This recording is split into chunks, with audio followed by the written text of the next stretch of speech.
হরে কৃষ্ণ বন্ধুরা, 2024 সালে আর কবে পড়েছে দুর্গাপুজো। আর আমরা আজকে জেনে নেব পঞ্জিকা অনুসারে সঠিক সময়সূচি এবং এবছর মা দুর্গার আগমন ও গমন কোন বাহনে হচ্ছে এবং তার ফলাফল আমরা মর্তবাসীরা কি ভোগ করতে চলেছি। আর অনেক বন্ধুদের মনে আর এরকম সংশয় রয়েছে, এবছর অর্থাৎ 2024 সালে 1431 বঙ্গাব্দে দুর্গাপুজোর মহা অষ্টমী ও মহানবমী তিথি কি একই দিনে পড়েছে বন্ধুরা। তাহলে মহা অষ্টমীর অঞ্জলি কখন দেয়া হবে? বন্ধুরা, এই সকল প্রশ্নের উত্তর আমি আজকের এই ভিডিওর মাধ্যমে আপনাদের ঘরে দেব। বন্ধুরা, সামনেই আসতে চলেছে এ বছরের দুর্গাপুজো, আর বাঙালির সব থেকে বড় উৎসব হলো এই দুর্গাপুজো। আর বাঙালির প্রাণের উৎসব, আর যে উৎসবের জন্য বাঙালিরা সারা বছর অপেক্ষা করে থাকেন। বন্ধুরা, এবছর দুর্গাপুজোর সময়সূচি নিয়ে অনেক বন্ধুদের মনে কিছু প্রশ্ন রয়েছে। সকল প্রশ্নের উত্তর দেব আজকের এই ভিডিওর মাধ্যমে। তার সাথে সাথে আমিও এটিও জানিয়ে দেব যে মা দুর্গা এই বৎসরে পঞ্জিকা মতে কিসে আগমন করছে এবং কিসে গমন করছে, তার ফলাফল স্বরূপ আমরা ভারতবাসীরা কি ভোগ করতে চলেছে। আর মা দুর্গার আগমন ও গমন তার ফলাফল নিয়ে আর বাঙালি সমাজে বহু লোককথা প্রচলিত আছে। আর এই বিষয়ে রীতিমতো চিত্রিত থাকে ভক্তরা, কারণ বন্ধুরা, হিন্দু শাস্ত্র অনুযায়ী আর মা দুর্গার আগমনে ও গমনে বাহনের উপরে নির্ভর করে আর মর্তলোকের সারা বছর কেমন ভাবে কাটবে। আর আশ্চর্যের কথা হলো যে প্রত্যেক বছর মা দুর্গার আগমন ও গমন বাহন বদলে বদলে যায়। কারণ হিন্দু শাস্ত্র অনুযায়ী সপ্তমী, রবি ও সোমবার হলে দেবীর বাহন হবে গজ বা হাতি। সপ্তমী শনি বা মঙ্গলবার হলে দেবীর বাহন হবে ফটক বা ঘোড়া। সপ্তমী বৃহস্পতি বা শুক্রবার হলে দেবীর বাহন হচ্ছে তোলা বা পালকি। সপ্তমী বুধবার হলে দেবীর বাহন হচ্ছে নৌকা। একইভাবে দশমী রবি বা সোমবার হলে দেবী প্রস্থান করবেন গজতে। আর দশমী শনি বা মঙ্গলবার হলে দেবী বিদায় নেবেন ঘোড়ায় চড়ে। দশমী বৃহস্পতি বা শুক্রবার হলে দেবীর গমন হবে দোলায় বা পালকিতে। আর দশমী বুধবার হলে দেবী নৌকায় করে গমন করবে কৈলাস। তবে চলুন বন্ধুরা, এবার আমরা জেনে নেওয়া যাক এবছর মা দুর্গার আগমন ও গমনের বাহন কি। তার আগে আমরা জেনে নেব যে দুর্গাপুজোর সঠিক সময়সূচি। 2024 সালে দুর্গাপুজোর মহালয়া পড়েছে 2রা অক্টোবর 2024 বুধবার, বাংলার 15ই আশ্বিন 1431 বুধবার দিন। আর দুর্গাপুজোর মহাপঞ্চমী পড়েছে 21শে আশ্বিন ইংরাজির 8ই অক্টোবর মঙ্গলবার দিন। আর পঞ্চমী থাকছে সকাল 7টা বেজে 9 মিনিট পর্যন্ত। আর মহাষষ্ঠী পড়েছে বাংলার 22শে আশ্বিন ইংরাজির 9ই অক্টোবর বুধবার দিন। আর ষষ্ঠী থাকছে সকাল 7টা বেজে 32 মিনিট পর্যন্ত। আর মহাসপ্তমী পড়েছে বাংলার 23শে আশ্বিন ইংরাজি 10ই অক্টোবর বৃহস্পতিবার। আর সপ্তমী সকাল 7টা বেজে 25 মিনিট পর্যন্ত। আর মহা অষ্টমী পড়েছে বাংলার 24শে আশ্বিন ইংরাজির 11ই অক্টোবর শুক্রবার দিন, সকাল 6টা বেজে 48 মিনিট পর্যন্ত। আর সন্ধি পূজা হবে মহা অষ্টমীর দিন অর্থাৎ 11ই অক্টোবর শুক্রবার সকাল 6টা বেজে 24 মিনিট থেকে 7টা বেজে 12 মিনিটের মধ্যে।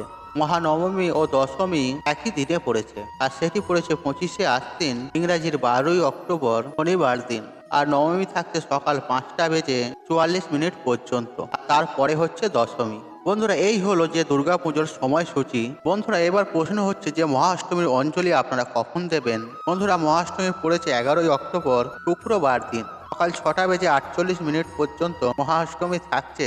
আর সেই সময়ের মধ্যে আপনাদের অঞ্জলি দিতে হবে। কিন্তু পরের দিন 10ই অক্টোবর বৃহস্পতিবার, যেহেতু সপ্তমী ও মিশ্রিত অষ্টমী পাওয়া যাচ্ছে, তাই সেই দিন অঞ্জলি দেওয়া যাবে না। আর অঞ্জলি দিতে হবে কিন্তু শুক্রবার দিন। আর শুক্রবার দিন যেটি অষ্টমী আছে সেটি নবমী মিশ্রিত অষ্টমী, আর যার মধ্যে অঞ্জলি দেওয়া বেশি ভালো হবে। বন্ধুরা, এবার আমি আপনাদেরকে বলে দেবো যে এবছর 2024 সালে মা দুর্গার আগমন ও গমন কিসে এবং তার শুভ কি অশুভ ফলাফল। বন্ধুরা, যেহেতু 10ই অক্টোবর সপ্তমী পড়েছে বৃহস্পতিবার, তাই বন্ধুরা শাস্ত্র অনুযায়ী তাই মায়ের আগমন দোলা বা পালকিতে। আর অন্যদিকে 12ই অক্টোবর আর শনিবার পড়েছে বিজয় দশমী, আর সেই কারণে পুত্র কন্যা নিয়ে কৈলাসে ঘোড়া বা আর ঘটকের পিঠে আসীন হয়ে ফিরে যাবেন মা দুর্গা। আর এর ফল কি হবে? শাস্ত্র মতে মা দুর্গা যদি পালকিতে করে আসে, আর ফল হচ্ছে দোলায়ং মকরম ভাবে, অর্থাৎ মহামারী, ভূমিকম্প, আতঙ্ক, খরা, যুদ্ধ ও অতিমৃত্যু। আর দেবী যদি ঘোড়ায় চড়ে আসে বা বিদায় নেন, তবে তার ফল হচ্ছে ছত্রভঙ্গ, তরঙ্গমে, অর্থাৎ সামাজিক রাজনৈতিক অস্থিরতা বৃদ্ধি পায়, রাজ্যে রাজ্যে যুদ্ধ হয়, অর্থাৎ আগমন ও গমন দুইয়ের ফলই হচ্ছে মন্দ। বন্ধুরা, দেবীর আগমন ও গমন সব থেকে ভালো হচ্ছে গজ বা হাতিতে। আর শাস্ত্র মতে যা দেবীর উৎকৃষ্টতম বাহন। আর দেবীর বাহন হাতি হলে আর মর্তলোকে ভরে ওঠে সুখ শান্তি সমৃদ্ধি। আর দেবীর আসা ও যাওয়া নৌকায় হলে আর শস্য বুদ্ধিস্থলম জলম, অর্থাৎ এর ফলে ধরতি হয়ে ওঠে শস্য শ্যামলা। আর সেই সঙ্গে সঙ্গে অর্তি বর্ষণ শ্রাবণের আশঙ্কাও বাদ দেওয়া যায় না। বন্ধুরা, মা দুর্গা যেই বাহনই আসুন বা যাক না কেন, আর মা দুর্গার মর্তধামে আগমন শুধুমাত্র আনন্দেরই কারণ হয়ে দাঁড়ায়।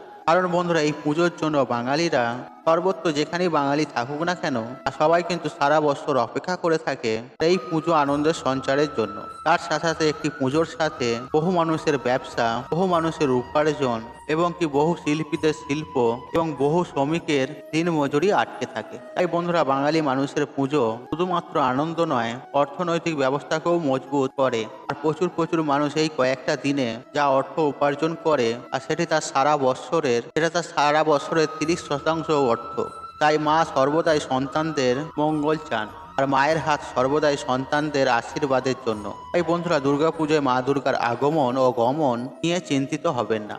আর দুর্গাপুজো আসছে, আপনারা আনন্দ ফুর্তি করুন এবং কি পরিবারকে নিয়ে মায়ের দর্শন করুন, সুখ শান্তিতে জীবন কাটান। বন্ধুরা, আশা করছি এই ভিডিওটি আপনাদের ভালো লেগেছে। তাহলে ভিডিওতে একটি লাইক করুন, একটু কমেন্ট করুন, একটু শেয়ার করুন এবং বন্ধু বান্ধব আত্মীয়জনদের সাথে শেয়ার অবশ্যই করুন। মনে রাখবেন, আপনার একটি শেয়ার অনেক মানুষকে উপকৃত করে তুলতে পারে। আপনি যদি আমার চ্যানেল নতুন হয়ে থাকেন তাহলে চ্যানেলটি অবশ্যই সাবস্ক্রাইব করুন, পাশে থাকেন অন রাখুন। কারণ নিত্য নতুন ভিডিও সবার আগে দেখার জন্য ঈশ্বর আপনার মঙ্গল করুক। আপনি থাকুন নিরক্ষণ, আপনার দিন মঙ্গলময় হবে। হরে কৃষ্ণ কৃষ্ণ কৃষ্ণ হরে হরে।